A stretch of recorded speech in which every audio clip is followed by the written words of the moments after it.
Welcome to the 10th episode of Dividend Investing Insights, your go to source for all things dividend investing. Join us as we explore tricks and techniques to maximize your dividends. In the episode today, we'll continue our discussion on creating a dividend portfolio. Last week, we had started creating a portfolio. The first share we had bought was KDP. Today, we will explore more shares and see as to what new investment do we make until we take our portfolio to $10,000 and then we track it on a weekly basis. Anyway, before we get into the details, let's have a quick recap of the markets. S&P 500 marginally increased by 0.46% to end at 5,738 points.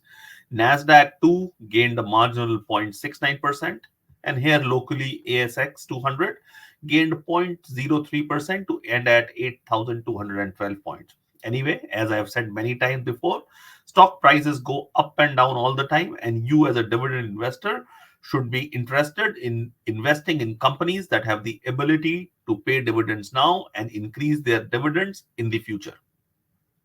Let's get ahead with the present episode.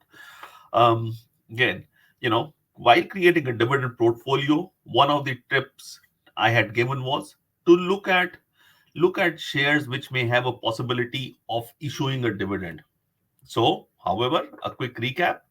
Last week, we had bought KDP 50 stocks at 37.46 for an total investment of $1,873.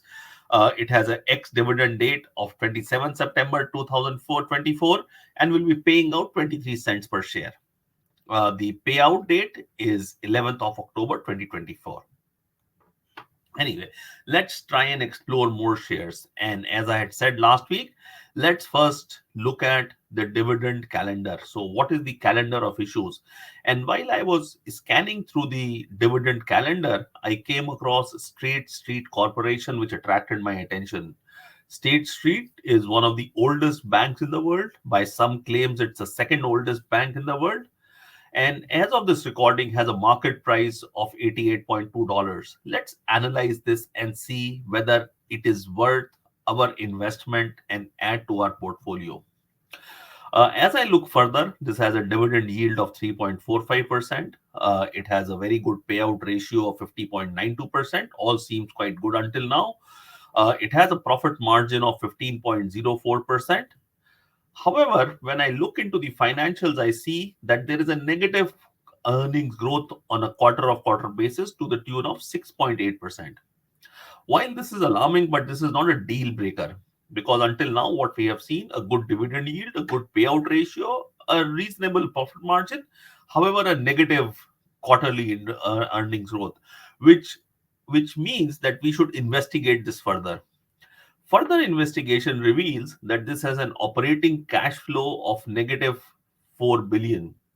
This is definitely alarming and indicates a negative operating cash flow indicates that the company is spending more than what it is making.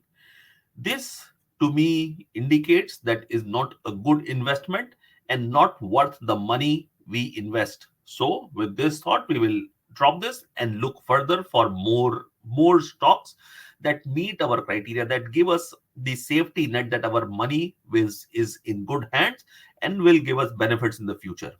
So going back to the dividend calendar, scanning more shares, I come across JP Morgan. JP Morgan also has an ex-dividend date coming up in next week of 4th of October, which is what we wanted. It has a payout date of 31st October. Some of the viewers who have seen our previous episodes would recall a few weeks ago, I did a episode on JP Morgan where I said as to why JP Morgan is a good buy, but that was a few weeks ago. We still need to analyze now and see whether it is still a good buy or not. As per the information that is available in the dividend scanner, this is going to pay out a dividend of $1.25 per share. As of this recording, it has a market price of $210.50. It has a dividend yield of 2.38%. Low, however, if we hold it for a long time and what we have seen in the past, the price of JP Morgan over the past 5 years has probably doubled or tripled. So if it grows at the same rate, we can be well assured that by the time 5 or 6 years from now, the dividend yield will be upwards of 5%, which would be a very good situation. Anyway, let's look at the present. If I look at the past and I see the 5-year average dividend yield, it is 3.78 per share. And as of 24, it will pay out a dividend of $4.6 per share. It is a good sign. It has been increasing its dividend. So, which is what we want as an investor. It has a payout ratio of 24.53%, which is right in the spot where we need. Ideally it should be between 30 and 70%, but less than 30 is also good, because what that means is that it allows JP Morgan to increase its dividend in the future, and at the same time it is investing 75% of its profit into the business, and that's what we want from a company that we hold. Looking further, it has a PE ratio of 11.73, which is good. A price to earning ratio less than 20 is recommended. This is well below that. It is 11.73, which is good. It is all shares are earning, and they're earning to the scale of 11x. A PB ratio is also very good, 1.89. Ideally, a PB ratio of between 1 and 3 is recommended. This is somewhere in the middle. So all data seems to be working well for JP Morgan, and seems that this could be a good place for investment. When we look at revenue, I could see that there is quarter-on-quarter increase, year-on-year increase. Profit has also been going north. It is showing a quarter-on-quarter increase, year-on-year increase. In fact, the last quarterly profit margin was close to 33%, which means that the company is making a lot of money. And as a shareholder, this bodes well for us. So with these details, a recommendation of buy has been put, and we plan to invest 10 shares. So as a thumb rule, what I'm following is that, since we have a pot of $10,000, we'll make 5 or 6 investments of between $1,500 and $2,000 each, so that we have a number of shares, some level of diversification, so that we can see as to how this portfolio is benefiting us. So we'll buy 10 shares of JP Morgan for $2,105 and see how it performs. First of all, next week is the ex-dividend date, and that's what we are waiting for, so that we secure the dividend and then look for more stocks. So if we look at our portfolio that we have been making, the first share that we had bought was KDP. We had bought 50 at the price of 37.42.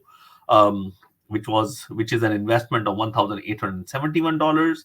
The second one that we have purchased today is JP Morgan Chase, 10 shares at $210.5, giving us a total investment of $3,976. As a dividend investor, we are always keen on dividends. So let's look at as to what our upcoming dividends are. The upcoming dividends, KDP is paying out on 11th of October, not very far, 23 cents per share. And JP Morgan will be paying out at the end of this month, end of October rather, which would be $1.25 per share. So which is where we wait for dividends. And next week, we identify one more share to buy. So that's the episode for today. So for all those who are still watching, thanks for watching. And always refer to the dividend investing checklist for all your investments and all your investment needs. This would help you to identify the right stocks that you need.